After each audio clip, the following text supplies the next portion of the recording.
Merci de nous suivre dans ce premier numéro de l'émission Énigme de la vie. Mesdames et messieurs, vous n'êtes pas sans savoir que le problème du destin de l'homme fait partie intégrante des problématiques complexes qui n'ont pas encore satisfait les soifs humaines. Surtout qu'elles s'inscrivent diversement et parfois contradictoirement dans les doctrines et pensées humaines. C'est dire en substance que parler du destin fait référence à telle ou telle pensée selon qu'on soit athée, chrétien, musulman, bouddhiste ou traditionnaliste. Ce qui va nous intéresser dans ce premier numéro, c'est surtout poser des questions autour de la thématique du destin. Et dans ce premier numéro, Énigme de la vie, nous avons sollicité la présence de M.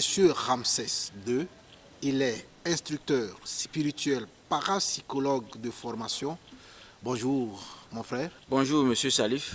Comment est-ce que vous allez? Je vais très bien. Bonjour également à nos amis, vous qui nous faites l'honneur en nous écoutant. Merci à vous toutes et à vous tous. Merci pour l'amitié que vous nous faites ce jour pour parler du destin. Vous êtes instructeur spirituel, parapsychologue. Ça devient lourd là, ça veut dire quoi? Oui, au fait, c'est pas aussi compliqué, mais bon, c'est vrai que quand on dit para, ça devient un peu difficile à comprendre. Au fait, para, c'est comme dire d'abord, comprenez le psychologue. Maintenant, nous sommes des parapsychologues, c'est-à-dire des personnes qui ont suivi une formation qui leur permettent de cerner le psychisme de l'individu, c'est-à-dire le côté, par exemple, les cauchemars, les rêves qu'on ne comprend pas, les problèmes spirituels, les possessions, l'exorcisme, en fait tout ce qui est lié au monde para, c'est-à-dire ce qui n'est pas physique, dans le monde spirituel. D'une façon professionnelle, on dit parapsychologue. Sinon, instructeur spirituel, bon, c'est juste un titre, mais le vrai titre normal c'est parapsychologue, parce qu'on s'occupe du côté para de l'individu, donc le spirituel, le paranormal. Voilà, concrètement, ça c'est du gros français. Dans la pratique, vous faites quoi au quotidien comme profession?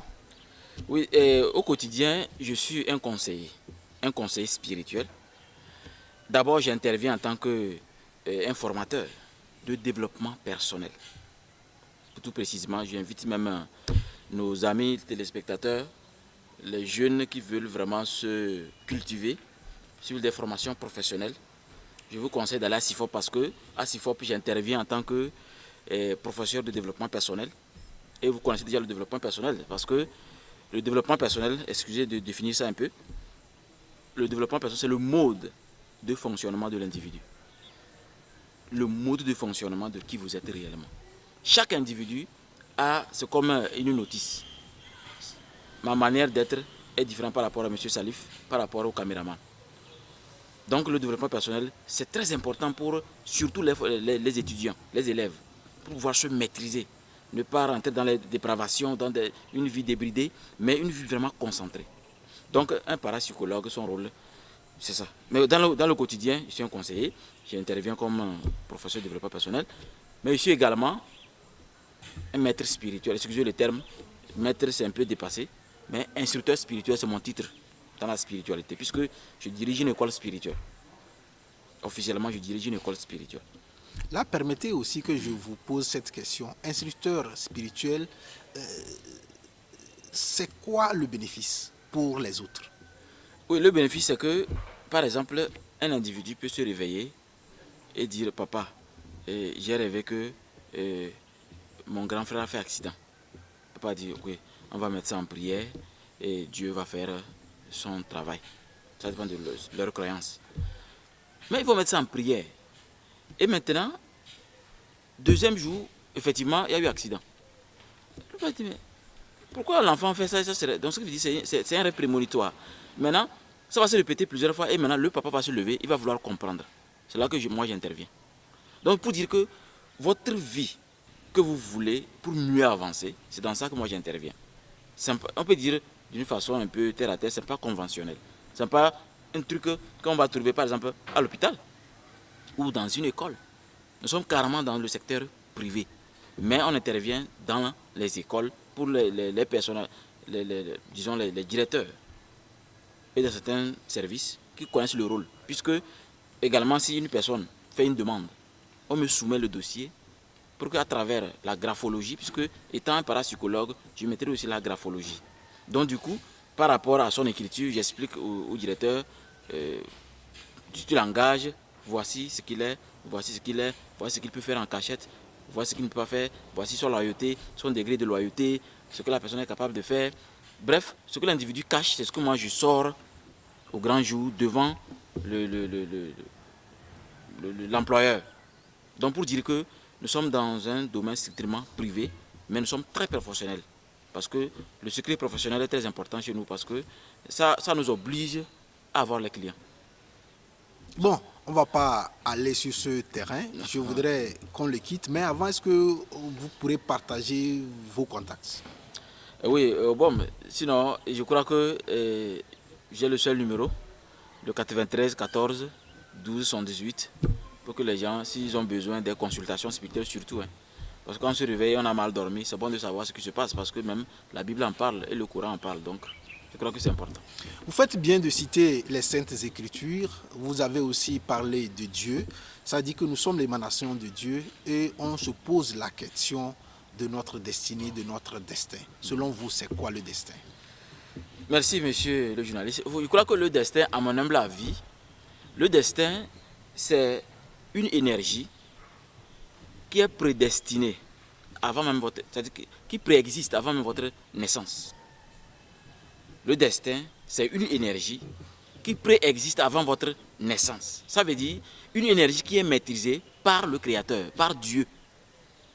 Et c'est cette énergie-là qu'on met d'une façon mystérieuse dans le corps des nouveau-nés, dans le cœur précisément. Je précise dans le cœur. Et qui fait battre le cœur. Et maintenant, quand le bébé, l'individu vient au monde, là, le destin est préétabli parce que le Créateur, d'une façon précise, c'est les raisons pour lesquelles vous êtes venu sur la terre. Mais le Créateur fait de sorte que vous êtes libre. Il y a le libre arbitre. Ce n'est pas parce que j'ai fait la formation d'être menuisier que je ne peux pas faire la mécanique. Donc Dieu lui-même a tenu compte de cela. Il sait que l'enfant là, je le connais, il est venu, il est un engrenage dans le monde. Il va servir à l'humanité. Son travail c'est docteur. Mais le destin, notez bien cela, le destin est préétabli par le Créateur. Mais l'individu a le pouvoir de changer son destin. Parce qu'au début, le destin est collé aux parents. Un exemple très simple que vous comprenez, ce qu'il appelle parents. Si je viens au monde moi par exemple, je suis venu au monde dans une famille, mon papa est chef logistique Togo Télécom. Peut-être un cousin est venu au village dans la famille d'un menuisier. Un autre est venu dans la famille de ménagère, c'est-à-dire papa est cultivateur, maman est ménagère. On peut venir au monde le même jour à cause des vibrations que nous appelons communément l'astrologie. Donc on peut être tous vierges, par exemple. Mais vous allez voir que notre éducation sera différente. Ce que nous recevons de papa et maman, c'est des choses différentes. Ce qui fait que mes choix vont influencer ce que Dieu croyait. Puisque Dieu sait clairement que l'individu là, c'est ceci. Mais mes choix vont influencer mon destin. Et ça va m'orienter selon mes choix. Mes choix sont différents par rapport aux choix de celui qui est venu dans la famille de menuisier, l'autre ménagère. Parce que le fait d'être performant, optimiste, d'autres ont besoin de suivre des formations de développement personnel avant d'en être. Mais d'autres, ils sont nés dans l'enfant d'un soldat. Il est plus actif plus que l'enfant d'un menuisier. C'est des exemples qu'on comprend facilement, c'est en psychologie. Donc pour dire que, au fait, le destin se nourrit des décisions. C'est par là que je vais en venir. Le destin se nourrit des décisions. Mais il est préétabli par le Créateur au début. Le destin est préétabli par le Créateur, vous le dites si bien. Quel lien faites-vous entre destin et fatalité?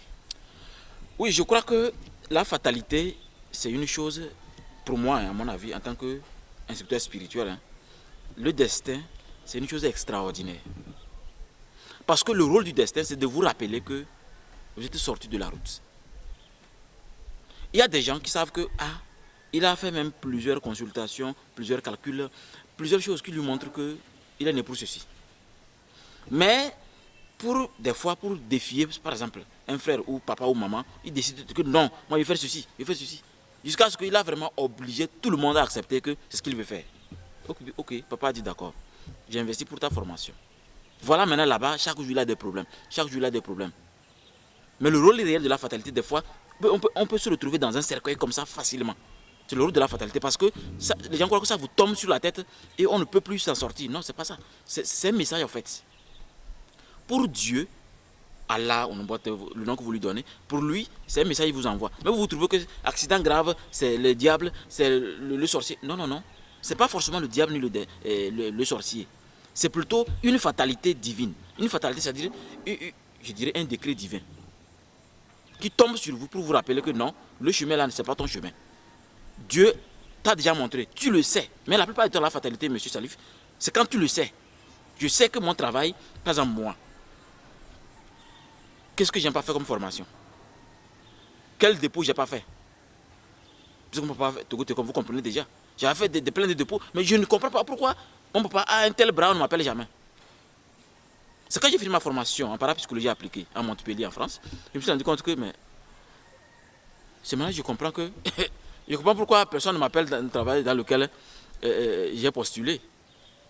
Et c'est quand je suis à l'aise dans ma spiritualité que maintenant on m'appelle. Ça n'a pas duré, même d'autres m'ont appelé, que le dossier a vieilli chez eux. Ils disent non, non, non. Moi, je me suis déjà retrouvé. J'ai précisé le mot, hein, je me suis déjà retrouvé. Parce que la connaissance de soi, quand vous la retrouvez, vous ne vous cherchez plus. Mais il y a des gens qui ont un emploi, d'une façon, excusez le terme, d'une façon bête, continuent de faire des dépôts. Quand vous êtes à l'aise dans un emploi, ne vous fatiguez plus. Donc la fatalité, M. Salif, c'est un message divin pour vous ramener à l'ordre. Je vous comprends. Vous l'avez dit, l'on peut modifier son destin. Comment? Je vais, au lieu de bavarder, je vais donner un exemple en espérant que les gens vont essayer de me suivre. Nous allons partir sur un principe. Dieu nous connaît. On est d'accord. Dieu connaît notre cœur. C'est-à-dire, ce que je m'apprête à faire, ou ce que j'ai comme plan, tu ne sais pas, mais Dieu sait. Il est omnipotent, omniprésent. Il est l'incommensurable. On est d'accord. Je veux qu'on soit d'accord, M. Salif. Allez-y. Voilà, on finit l'émission, M. Salif. On part.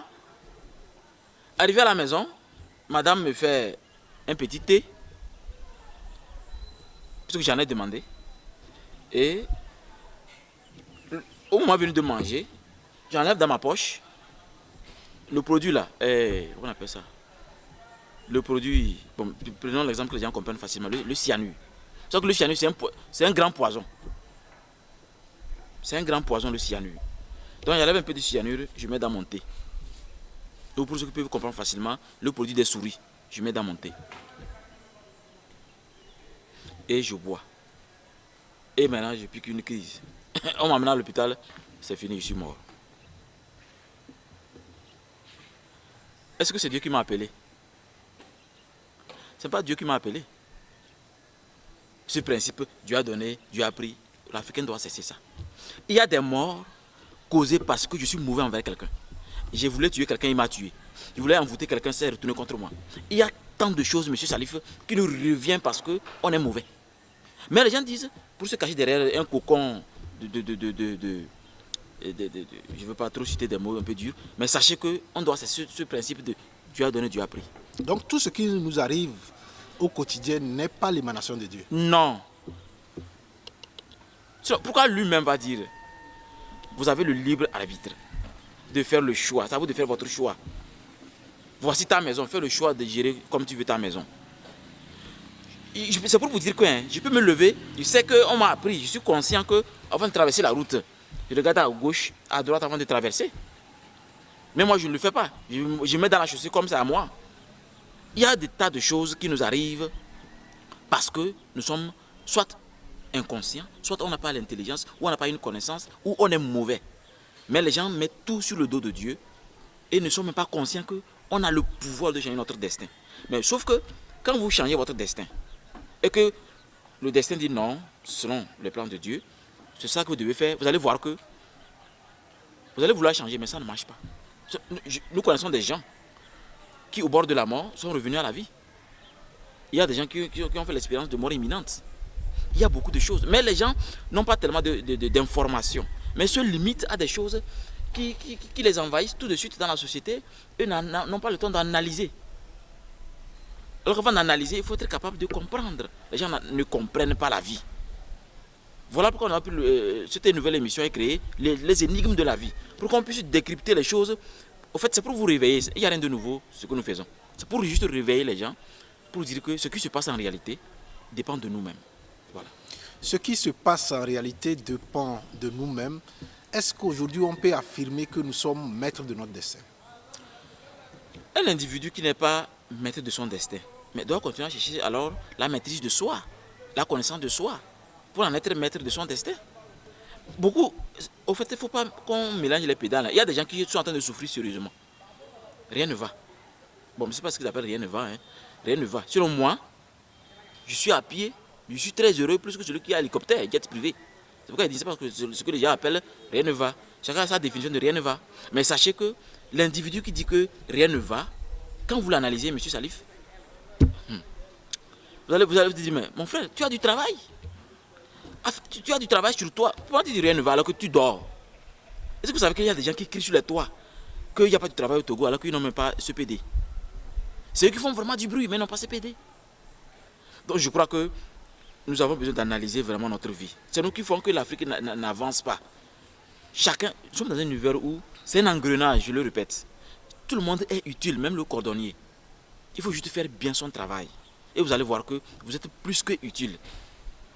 Voilà. Si vous avez cité Dieu, vous avez cité les saintes écritures, ça veut dire que vous croyez en Dieu. Oui. Donc Dieu même dit que mon peuple périt faute de connaissance. Je voudrais, avec votre permission, savoir comment est-ce qu'on peut nous aider à maîtriser son destin. Peut-être un père peut aider, un parent j'allais dire, peut aider ses enfants à être maîtres de leur destin et à les canaliser si jamais ils voudraient négocier ce que Dieu leur a prédit.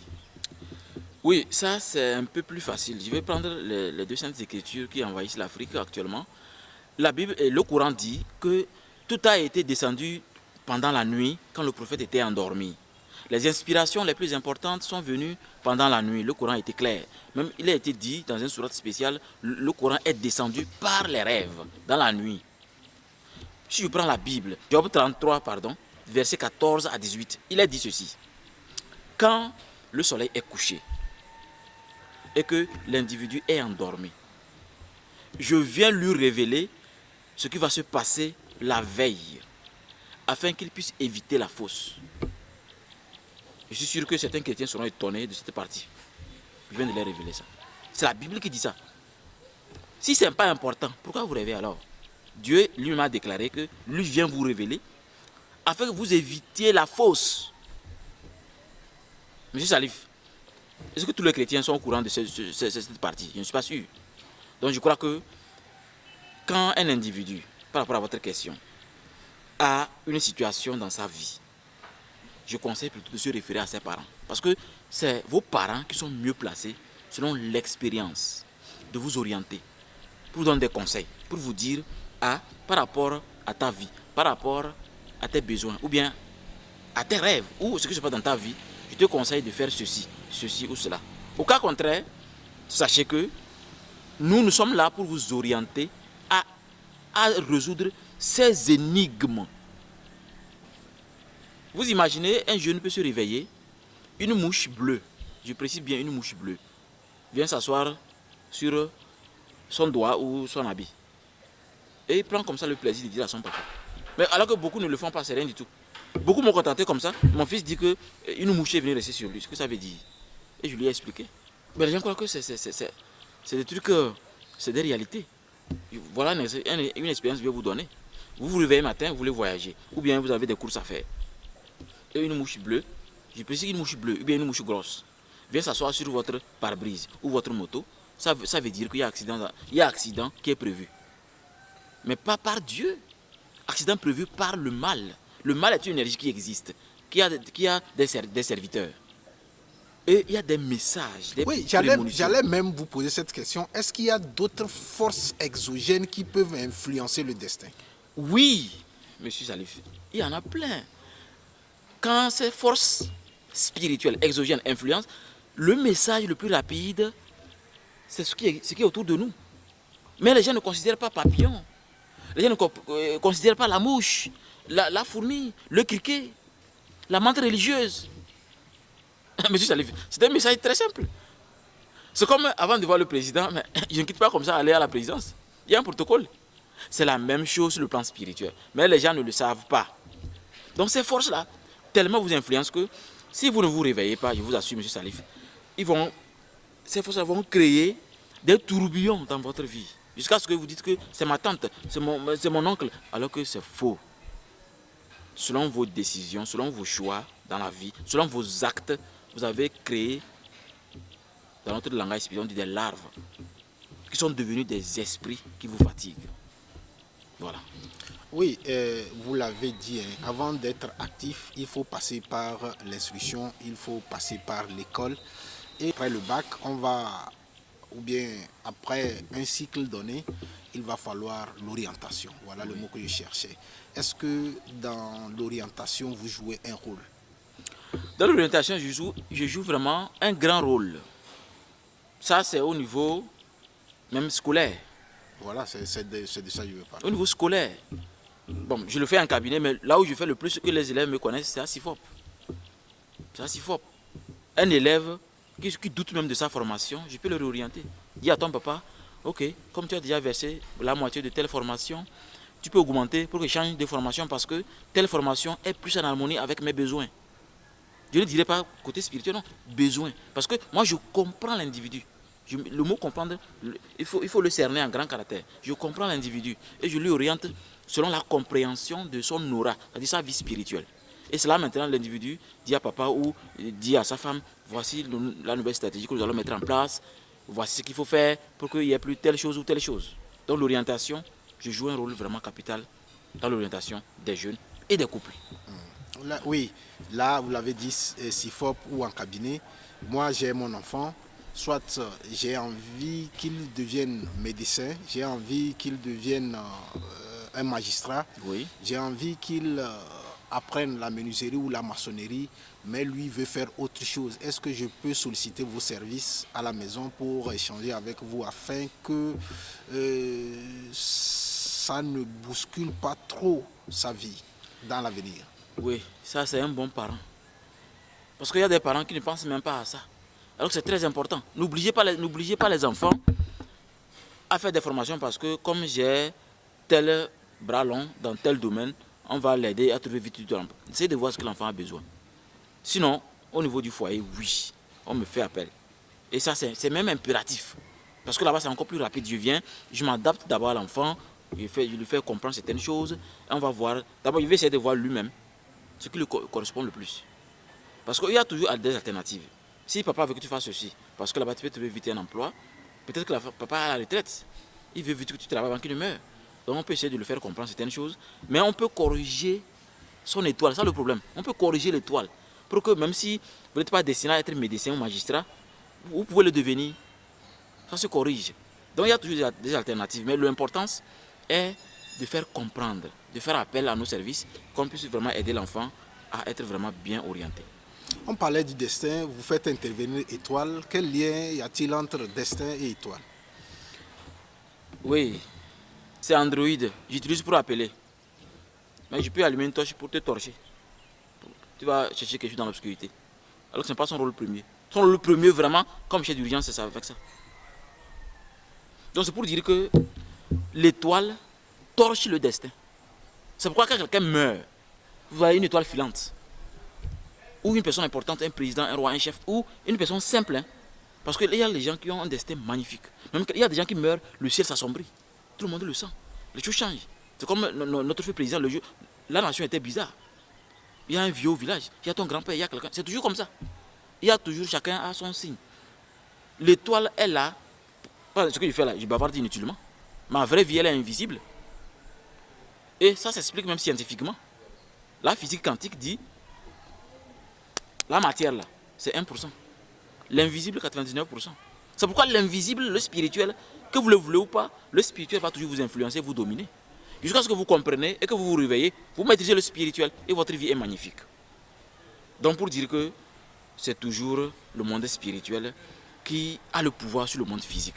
Et c'est sur ce côté psychologique de notre psychisme que nous devions nous concentrer afin d'améliorer notre société. Oui, le monde spirituel nous parle, vous l'avez dit, à travers des signes, à travers des insectes ou certains animaux pour nous avertir. Comment appréhender ça? Ça, c'est une bonne question. C'est pas facile, je vais être sincère avec vous. Parce que nous, on ne s'est pas levé pour être extraordinaire. Je vais être clair. Nous avons suivi des formations. C'est vrai chacun a un potentiel inné.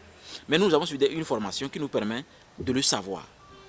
Et on a encore pris conscience de certaines choses encore davantage. Donc c'est pour dire que c'est par l'expérience. Bon, c'est pourquoi l'émission est née. Quelqu'un peut suivre juste l'émission pour s'éveiller.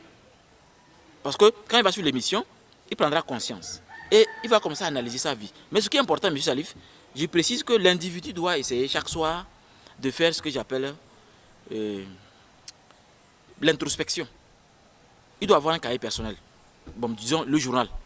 Il doit avoir un journal privé personnel. Le soir, avant de se coucher, il essaie d'écrire sa journée.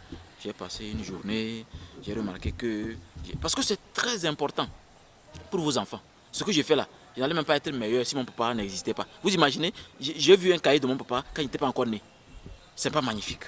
Il écrivait comment il a vu ma maman. Comment, c'est-à-dire, j'étais très à l'aise. C'est ce qui fait que depuis 98 que j'ai commencé à écrire. Ce qui fait qu'aujourd'hui, on n'est pas omnipotent, mais je comprends beaucoup de choses. On ne peut jamais s'égaliser à Dieu. Je comprends beaucoup de choses parce que c'est mes parents qui ont fait que j'ai pris conscience rapidement que, en fait, la vie se résume par rapport à l'expérience. Il n'y a rien sur terre qui dépasse l'expérience, M. Salif. Quel que soit votre niveau, diplôme spirituel, ça ne vaut rien devant l'expérience. Il n'y a rien qui dépasse l'expérience. Quand vous citez les Saintes Écritures, vous citez Dieu, c'est ça? Au fait, je suis croyant, mais je ne suis pas religieux. C'est quoi la différence entre croyance et religion? Voilà. Au fait, la croyance, c'est que je viens d'informer mon grand-père au village. Et il existe vraiment, mon grand-père, il est bien vieux, il est là. Que il y a un appareil que je peux l'envoyer au deuxième.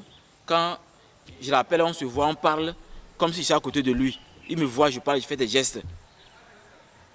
Il a dit, ah, c'est vrai, ça existe. Il dit oui, d'accord. On vient d'apporter. Ça fait 7 ans, je n'ai jamais apporté. Il est dans la croyance. La croyance religieuse est dangereuse, M. Salif. On vous fait croire beaucoup de choses, mais il n'y a jamais la pratique. Il n'y a jamais la réalité. Alors que la spiritualité, vous le vivez chaque jour. C'est pourquoi je vous ai dit des choses qu'il faut observer. Celui qui fait l'expérience, c'est faux, on n'a qu'à nous appeler pour démentir. Si un jour vous voyez ça, une mouche grosse que vous n'aimez pas est sur vous, observez votre journée, M. Salif. Vous allez voir que c'est extraordinaire. C'est-à-dire, votre journée, il y a des gens que vous n'aimez pas qui veulent intervenir. Des gens qui vous ont déjà menacé de mort même, font semblant de devenir un agneau déguisé. M. Salif, ah, comment ça va, la femme, alors que vous savez que c'est un homme mauvais. Quand les choses que vous n'aimez pas veulent se produire, il y a toujours des messages. Il y a toujours des messages. Il y en aura toujours des messages. Dieu lui-même en a parlé dans la Bible et le Coran. Tout est fait par des signes. Mais sauf que nous, on est dans une dimension plus dosée, plus spirituelle. On est dans la nature. Nous sommes des pharaons. Parce qu'on est juste dans la nature, on regarde le ciel et la terre et les habitants de la terre.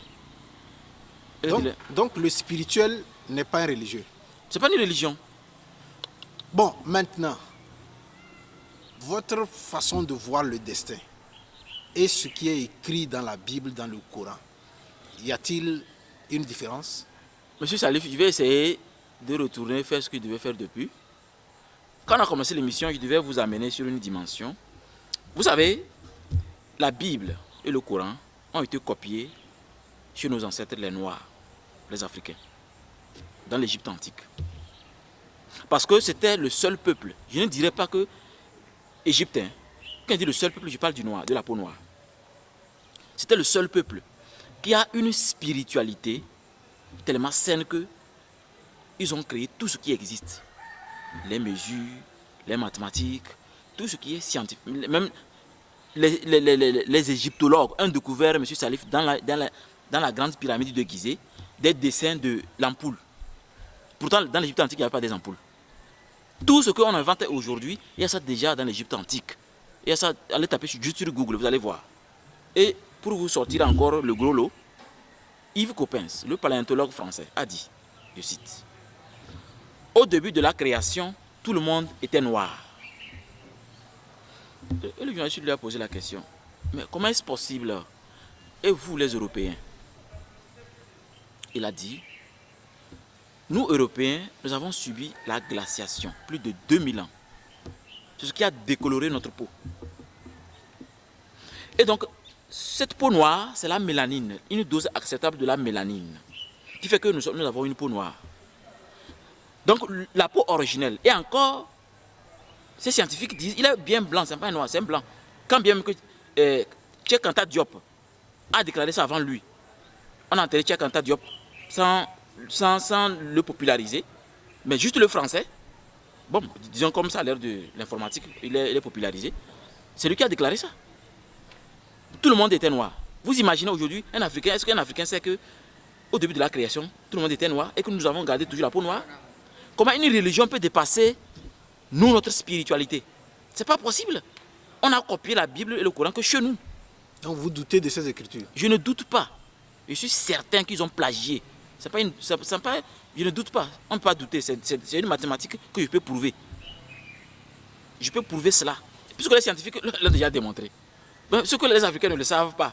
Quand je suis allé au Tchad, M. Salif, dans le musée national du Tchad, j'ai vu de mes propres yeux un autre crâne qui a été découvert par ce même Yves Coppens, qui est actuellement au musée national du Tchad. Et ce crâne est nommé Toumaï. Vous savez ce qu'il disait encore? Que finalement, Toumaï est plus vieux que Lucie, que nous a appris à l'école, vous et moi. Que finalement, que la vie a apparu pour la première fois sur la Terre en Afrique centrale. Donc vous comprenez que ce n'est pas pour rien, si vous regardez bien sur les réseaux sociaux, les égyptologues continuent d'étudier les pyramides. Ils ne vont jamais finir, et ils ne finiront jamais. Nous, on n'a pas besoin d'étudier trop, nous on comprend parce que dans notre ADN. Je pense que l'Africain se réveille pour prendre conscience que, moi j'ai dit, tant que la Bible et le Coran ont déjà envahi l'Afrique, il faut juste les comprendre. Quand vous comprenez, c'est comme l'hôpital. Beaucoup croient que l'hôpital est là pour vous sauver, non? L'hôpital est là pour faire l'argent. Demandez les docteurs, les médecins. Donc ne croyez pas que la Bible et le Coran sont là pour vous aider. Non, je suis désolé.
Maintenant, ces religions importées, nous sommes des Noirs, nous sommes Africains, vous avez fait cas de l'apparition humaine.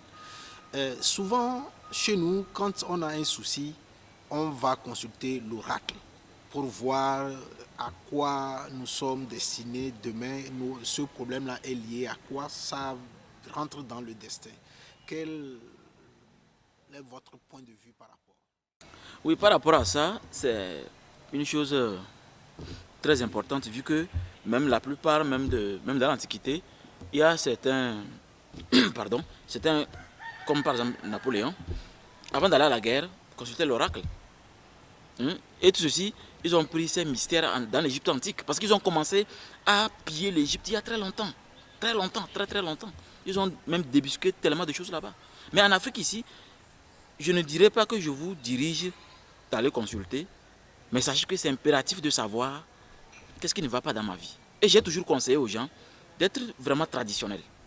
Je n'ai pas dit quitter l'église, je n'ai pas dit quitter la mosquée. Soyez traditionnels, parce que on ne peut pas dévoiler certaines choses. Il y a des religieux qui sont très traditionnels, plus même que leurs adeptes, mais ils ne savent pas. Soyez traditionnels, parce que en étant traditionnel, vous êtes lié à votre grand-père. Vous êtes connecté à votre grand-mère. Et ils vont toujours vous soutenir. Parce que c'est un mystère. Après, on va prendre un thème spécialement pour ça, pour que je vous explique vraiment le lien entre le fait que nous qui sommes vivants et les morts. Mais sachez que ce mystère est extraordinaire. Vous vous imaginez, la seule chose spirituelle qui veut que vous réussissiez à tout prix, c'est ceux qui sont déjà morts, vos ancêtres. Parce que ça les honore. Mais quand vous les laissez tomber, que vous dites, vous saluez quelqu'un qu'eux n'ont jamais connu, et d'ailleurs même, alors que c'est eux qui les ont fouettés, je parle de l'arrivée du colon. Donc soyez traditionnels et c'est très bon de consulter. Mais quand vous consultez, soyez intelligent. Parce que moi je suis, excusez le terme, un spirituel un peu moderne. Ce n'est pas parce que c'est bon d'aller voir un spirituel, un marabout, qu'il faut aller n'importe où. Il y a des marabouts, vous allez arriver, ils vont vous consulter, ils vont vous dire, non, ça là, ok, voici ce qu'on va faire, voici. Tu veux te faire une préparation, ta femme va tomber enceinte tout de suite, tu vas trouver du travail, tu vas faire ceci. Alors que lui-même, il n'a pas encore marié. Ne faites jamais l'erreur là. Parce que nous sommes dans un univers où il faut dire ce qu'on est et l'expérience qu'on a eue. Un guérisseur qui n'a pas d'enfant n'a pas le droit de faire quelqu'un pour avoir un enfant. Parce que s'il n'a pas d'enfant, il y a deux possibilités. Soit il signe un contrat avec un démon, soit il fabrique un diable et votre femme tombe enceinte. C'est pourquoi d'ailleurs c'est mieux d'aller prier pour tomber enceinte. Parce que les gens font l'erreur là, ils vont chez un homme spirituel ou un marabout, ou un grand marabout, ou ceux qui ont écrit sur le mur, grand maître. Alors que vous arrivez dans une maison où même c'est comme une poubelle. Attention, c'est pas ça la spiritualité. C'est pas parce que c'est africain qu'il faut aller. Il faut aller vers quelqu'un qui est honnête. Qui dit ce qu'il vit, qui vit ce qu'il dit. Donc il faut que ce côté soit clair. Sinon aujourd'hui, vous le savez bien, je ne vous apprends rien, l'escroquerie c'est à 90% dans notre domaine. Et il faut être prudent. Est-ce qu'on peut être religieux et spirituel en même temps? C'est pas possible d'être religieux sans être spirituel. Parce que la spiritualité est dans notre ADN pour tous les êtres humains. Même les animaux. Les animaux prient. Regardez la nuit comment les pigeons font. Les arbres prient. C'est pourquoi quand il fait nuit, il y a certaines plantes qui se ferment. Tout ce qui existe prie. C'est ça la spiritualité. C'est s'adapter au rythme du soleil, de la lune, de l'obscurité. S'adapter à tout. Donc, même les prêtres, les imams sont d'abord spirituels. Voilà. Vous dites que vous êtes un spirituel moderne, mais les religions sont venues caricaturer ce que vous dites que c'est bien de faire, le culte des ancêtres. Est-ce que vous ne trouvez pas que entre les deux, on risque de se perdre? Oui, ça, vous avez pleinement raison. L'individu risque de se perdre. Et beaucoup se sont déjà perdus. Pourquoi je dis cela? Parce que ça va permettre à ceux qui nous suivent de savoir que quand on se perd, on doit s'asseoir et voir est-ce que j'ai toutes les connaissances. Est-ce que je suis assez intelligent pour faire ce projet, pour entrer dans tel domaine? Monsieur Salif, il y a des gens qui n'ont aucune connaissance mais veulent faire certaines choses. Les gens ont besoin des fois de souffrir avant de se réveiller. Les religieux ont été clairs. Je vous ai dit au début que la Bible n'est pas là pour vous aider. Le Coran n'est pas là pour vous aider. La preuve, c'est un clair. Jérusalem a des armes qui dépassent l'Afrique. Allez voir la propriété de la Mecque. C'est hyper aurique, c'est-à-dire l'or. Et vous êtes là, tenir la Bible en train de prier que Dieu descend faire quoi? Non, non, non. Ils sont pas là, ils sont là pour faire de l'argent. C'est pourquoi ils ont des saintes, ce qu'on appelle la guerre sainte. Le seul peuple sur la terre qui n'a jamais fait la guerre sainte, c'est les Noirs. C'est pas moi qui le dis, c'est les scientifiques qui le disent. Mais les Africains ne le savent pas. Donc, pour moi, un religieux a besoin bien sûr de consulter, mais il doit savoir que dans la consultation, il y a des choses à respecter. Il ne faut pas se donner tellement que vous oubliez l'origine de vos parents. Si vos parents sont catholiques, respectez ça. Mais N'oubliez pas que vous êtes noir. C'est pourquoi il y a des soulèvements que les présidents ne comprennent pas. Au fait, M. Salif, quand une heure sonne, je ne parle pas du monde physique, dans le monde spirituel, quand une heure sonne, soit tu t'adaptes, soit tu disparais. C'est ce qui se passe actuellement, il y a des coups d'État. Parce que l'heure a sonné, tout le monde est réveillé. Mais beaucoup ne savent pas, ne connaissent même pas Yves Coppens, un parlementaire français. Cette déclaration, ça choque. Tchakanta Diop même avait fait plus que ça. Bon, comme c'est un noir, on l'a laissé tomber. Donc les Africains, moi, mon langage est clair. Soyez religieux, mais n'oubliez pas vos origines. Soyez religieux, n'oubliez pas vos origines. Nous parlons du destin. C'est vrai que Dieu, en créant l'homme, c'est pour qu'il vive éternellement dans le jardin. Et l'homme a forcé à changer son destin. Et Dieu l'a châtié. Oui. En cherchant à forcer, à influencer son destin, est-ce qu'on ne va pas à la dérive? D'abord, j'ai dit au début, c'est pour rejoindre bien votre question, quand on prend une route, alors que Dieu lui-même, dans sa création, savait que non, l'individu là, il doit être un bon journaliste, un bon médecin, un bon avocat, et vous avez pris une autre route, mais vous allez sentir des souffrances, ça arrive, il y en a plein. À vous de vous rappeler que dans ce chemin, ça m'a piqué, ne pas passer dans le même chemin. Mais les gens répètent les mêmes erreurs, malgré les souffrances qui continuent, les gens continuent. Mais pour le jardin, pour moi, c'est l'allégorie, hein, pour moi, c'est un mythe. Parce que qu'est-ce que moi j'appelle le jardin? Moi, j'ai le jardin chaque jour que je me réveille. Pour moi, le jardin d'Éden, c'est de me réveiller, je me sens bien, je suis en bonne santé, ma femme se sent bien, en bonne santé, mes enfants bien, en bonne santé. Hein, on passe une magnifique journée, le soir on se retrouve, on passe une magnifique journée, on se retrouve dans des endroits magnifiques selon le 21e siècle. On se retrouve dans des endroits extraordinaires. Des fois, on peut aller prendre l'ascenseur pour que les enfants voient l'ascenseur. On fait des choses qui débloquent le cerveau des enfants. Pour moi, c'est le paradis. Donc, il faut que je trouve les moyens pour ça. Donc, je me mets au travail. En tant que conseiller, orientation, en tant qu'homme spirituel, je me mets au travail. Le médecin doit faire la même chose pour bien faire son travail. Parce qu'actuellement, il y a eu un communiqué du ministre de la Santé qui circulait. Moi, j'ai remarqué qu'il y a un médecin qui a fait une bavure, mais c'est normal. Partout, on doit réglementer, ce n'est pas seulement au niveau de la médecine. Donc, quand vous faites bien votre travail, vous êtes dans le jardin d'Éden, M. Salif. Vous l'avez dit, en quoi le culte des ancêtres peut être bénéfique au destin, à l'homme pour maîtriser son destin? Ça protège, c'est puissant, c'est terrible, ça donne du pouvoir pour ceux qui savent le manipuler. C'est la raison pour laquelle, ce n'est pas n'importe quel moment que l'Église catholique sort le crâne de Saint... J'ai oublié le nom du saint. Il y a un crâne que l'Église catholique sort à des périodes précises. Bon, tapez sur Google, vous allez voir, pour nos amis. Pourquoi on transporte un crâne? Ils ont qui les a donné l'autorisation, ou bien le monopole, d'utiliser les crânes comme ça publiquement? Et quand un Africain montre un crâne, on dit oui, regarde le diable. En tout cas, pour le diable, ils ont déjà caricaturé tout. Il est mauvais, il est diabolique. Ne l'approchez pas, il est dans le satanisme. Mais eux, ils ont le monopole de manipuler les crânes comme ils veulent. Est-ce que vous savez que dans les contrées au nord, jusqu'au jour d'aujourd'hui, même il y a un de mes maqueros, mes élèves, qui me racontait ça, que même quand lui va mourir, on va l'enterrer comme ses grands-parents. C'est-à-dire ils ont creusé des tombes dans la montagne. On rentre, on pousse les os. On met dans le coin et on t'enterre. Dans la famille, après maintenant, quelques années, quelqu'un meurt, on vient, on pousse les os, on enterre encore. C'est ce qu'on appelle actuellement le caveau familial. Mais le blanc a fait tout possible, créer le principe cimetière pour nous. Et tout le monde est adapté à ce cimetière. Et bizarrement, on écrit « repose ici en paix ». C'est dangereux. Un ancêtre ne se repose jamais en paix. Bon, peut-être c'est un thème, on va peut-être entrer en profondeur pour que les gens comprennent. Il ne se repose pas, il va faire. Non! Il a quel travail encore? Yeah. Il a déjà combattu le bon combat. Non! C'est maintenant il a du travail. Un exemple très simple pour ne pas déborder. Regardez l'arbre que nous voyons là. On ne voit pas ses racines. Pourtant, l'arbre est debout. On ne voit pas ses racines. Imaginez que les racines là, vous savez qu'il y a des machines qui peuvent rentrer sous sol. Hein. Aller croquer et bouffer carrément les racines. Personne n'a su que les racines sont complètement détruites. Et un jour maintenant, un petit vent, ce n'est même pas une tempête, Et l'arbre tombe. Les gens se disent, mais waouh, c'est magie, c'est quoi, c'est celui. Alors que ce n'est même pas ça. Les racines ont été bouffées en bas. Les racines, c'est un symbole sacré pour dire que vos ancêtres, les racines, c'est les ancêtres, les anciens.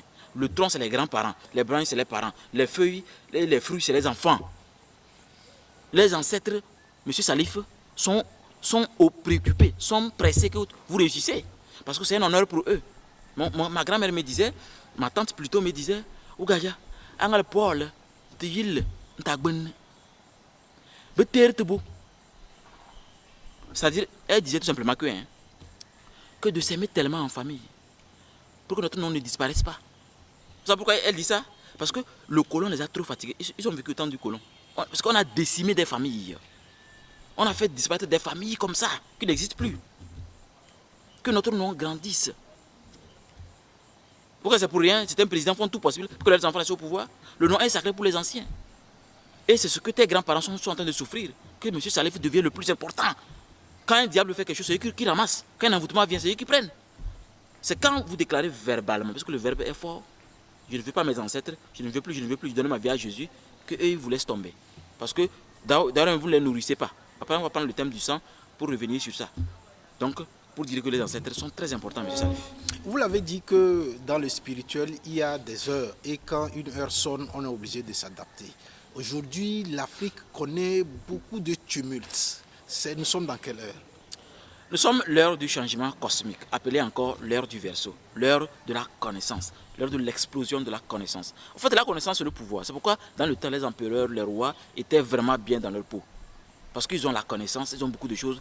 Vous savez même que la loi de l'attraction était réservée à des élites. Aujourd'hui, tout a explosé. De sorte que, est-ce que vous imaginez, vous pouvez même être spirituel sans venir dans une école. Si vous allez sur Google, commencez les recherches. Mais sauf que ce qui va vous manquer, c'est l'orientation et la pratique. Parce que beaucoup deviennent fous, beaucoup se déshabillent comme ça parce qu'ils ont voulu traiter avec un esprit qui les a tourné la tête. Parce qu'il y a un protocole dans tout ce qui existe. Donc, M. Salif, je crois que ce domaine est un domaine vraiment sensible et nous devrions aller vers un bon protocole de développement de soi afin de maîtriser la situation. Dans Énigme de la vie aujourd'hui, nous sommes avec l'instructeur spirituel parapsychologue Ramsès II. Nous parlons du destin. Je voudrais aller sur le chemin des conseils. Aujourd'hui, quels conseils avez-vous à nous prodiguer afin que nous soyons maîtres de notre destin? Parce que c'est de ça qu'il s'agit. Le conseil que je suis vraiment déterminé à vous donner, pour que ça vous soit utile rapidement, M. Salif, quand il fait jour, quand vous vous réveillez, faites de sorte que vous vous occupez de vous-même. Même si on vous appelle, ne décrochez pas.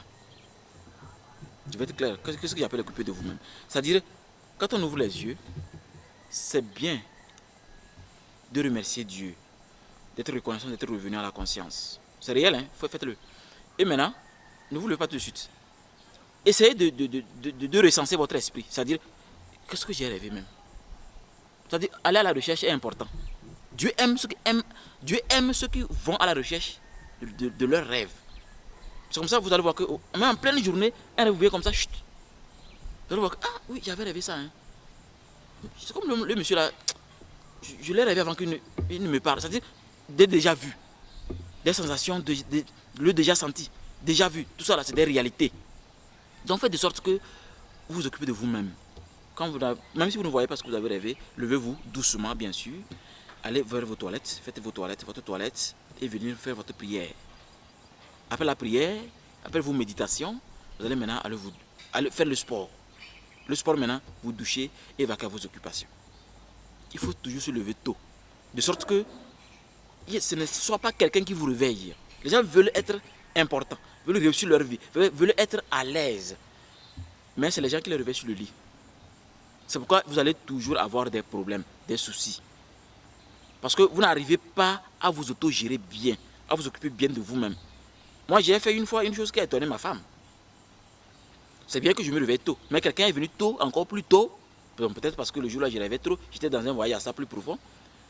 Et on est venu cogner la porte que tel me cherche. On avait rendez-vous. Même c'est le maçon, on avait rendez-vous.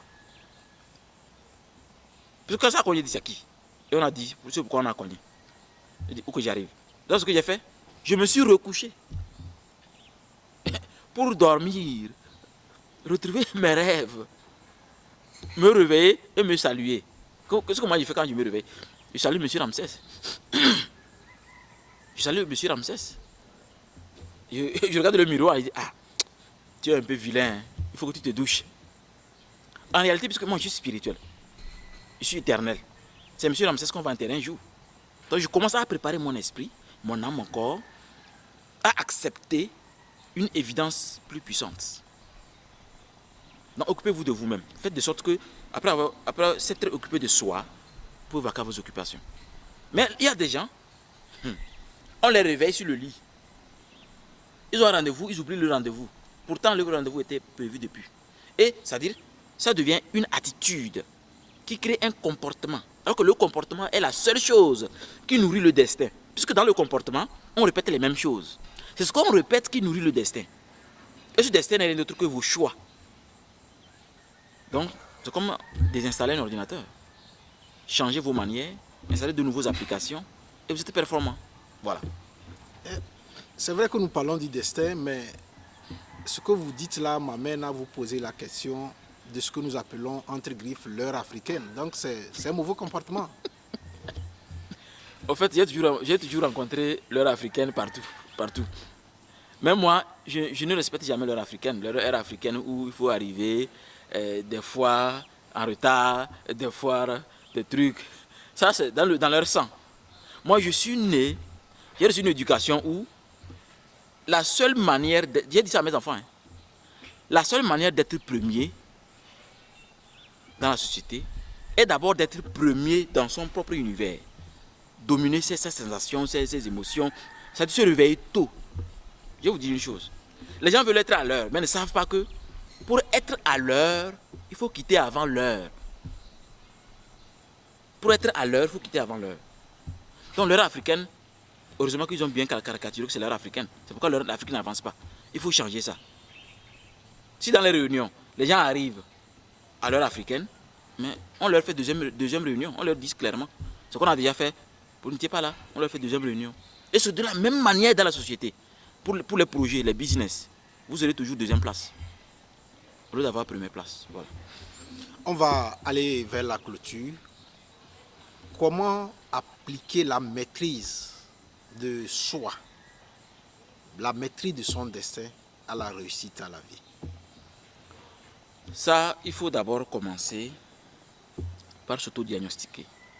Pour essayer de voir mes faiblesses. Parce que tout le monde a des faiblesses. Mes capacités.